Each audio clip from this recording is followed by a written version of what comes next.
दिल्ली में कृषि क्षेत्र को बनाए रखने के लिए सरकार चाहे जो भी दावा करे, लेकिन हकीकत कुछ अलग ही है। दिल्ली के कई इलाकों में भू माफिया का आतंक भी देखने को मिल रहा है।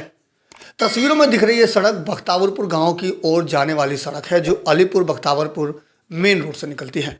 यहां पर रहने वाले कुछ लोगों ने भू माफिया और प्रशासन पर गंभीर आरोप लगाए हैं। दरअसल इन लोगों का कहना है कि यहाँ भू माफिया अवैध रूप से रास्ते को ब्लॉक कर रहे हैं। लोगों की माने तो ये रास्ता वर्षों से चल रहा है, लोग इसी रास्ते का इस्तेमाल करते हैं। यहाँ तक कि जब इन्होंने यहाँ पर ज़मीन ली तो उस समय इनके कागज़ में भी यहाँ पर 40 फीट का रास्ता दिया गया, लेकिन दिल्ली सरकार के अधिकारियों की लापरवाही और भू माफिया की वजह से अब ये रास्ता बंद हो रहा है। इसे बंद करने का काम भू माफिया तेजी से कर रहे हैं और इससे प्रभावित होने वाले पुलिस से लेकर एसडीएम तक के कार्यालय का चक्कर काट रहे हैं, लेकिन इन लोगों की कोई सुनवाई नहीं हो रही है। वाली जमीन एससी जैन से सन 2000 में खरीदी थी और उसके बाद मैंने यहाँ पे इसके पास एसडीएम से परमिशन लेके बाउंड्री लगाई और ये छोटा सा फार्म बनाया। और मेरे पीछे ही 1-2 एकड़ की ज़मीन और हमने एससी जैन से खरीदी थी और वो मैंने अपने भाइयों के नाम करवाई हुई है। और उसके बाद 2 एकड़ की ज़मीन जो है ये यहाँ पे खड़े हैं, 2.5 एकड़ है अपना मदान साहब इन्होंने खरीदी हुई है। और फार्मर बहुत से हैं जिनकी ज़मीनें हैं। और ये रास्ता मेरी ज़मीन में 40 फुट का रास्ता सड़क से लेके पीछे की ज़मीन तक जाने के लिए लिखा हुआ है। तो और इधर जो पड़ता है रास्ता वो सरकारी रास्ता है, ग्राम सभा की लैंड है, जिसको कि हम आज तक यूज़ भी कर रहे हैं और ये वाला रास्ता भी यूज़ कर रहे हैं। तो अब ये रास्ता दूसरे लोग जो हैं जिन्होंने ये पड़ोसी हैं वो भी ज़मीन उसी मालिक की थी जिसने हमें ये वाली ज़मीन बेची, अब वो रास्ता बंद करना चाहते हैं हमारा। और अब आप बताइए कि हम कहाँ से जाएंगे। यहाँ इनके पीछे ज़मीन ली हुई है और हमारे को भी यही रास्ता दिया गया था आने जाने के लिए। और दूसरा ये जो जगह जहाँ से हम आते आते हैं वो ग्राम सभा की है। तो हम पिछले 30-40 साल से रास्ते का इस्तेमाल कर रहे हैं और आज ये जो दूसरी पार्टी है इन्होंने यहाँ पर कंस्ट्रक्शन स्टार्ट करा दी है, जो कि बिल्कुल इलीगल है। और इसके लिए हमने सब प्रशासन, पुलिस, एमसीडी सबको रिक्वेस्ट करी कि इसको रोका जाए और तब तक रोका जाए जब तक कि कोर्ट में हम जाके इसका फैसला नहीं कर लेते कि ये सही कर रहे हैं या गलत कर रहे हैं।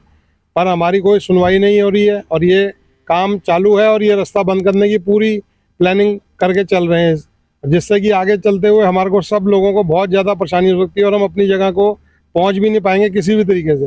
ये हमने सन 2000 में लिया था।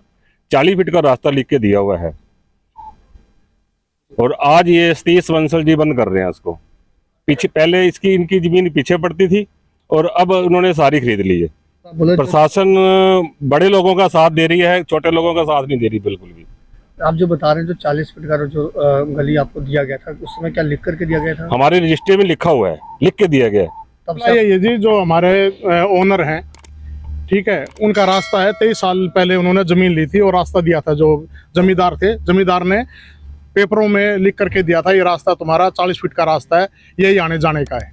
अब ये कुछ भू माफिया टाइप के हैं, इनका यही काम है, ज़मीन लेते हैं, कॉलोनी काट करके निकल जाते हैं।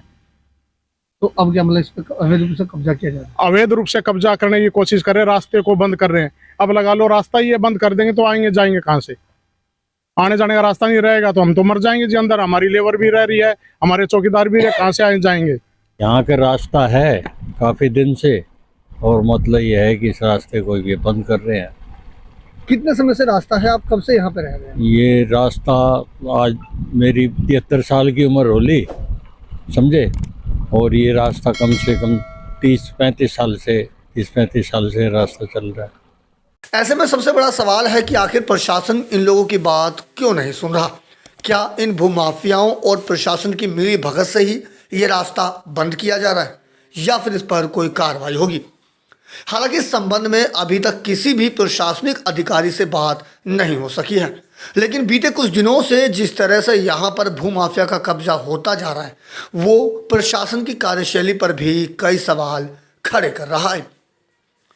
दिल्ली से अपने सहयोगी फिरोज हसन के साथ अजीत कुमार की रिपोर्ट, हम वतन टीवी।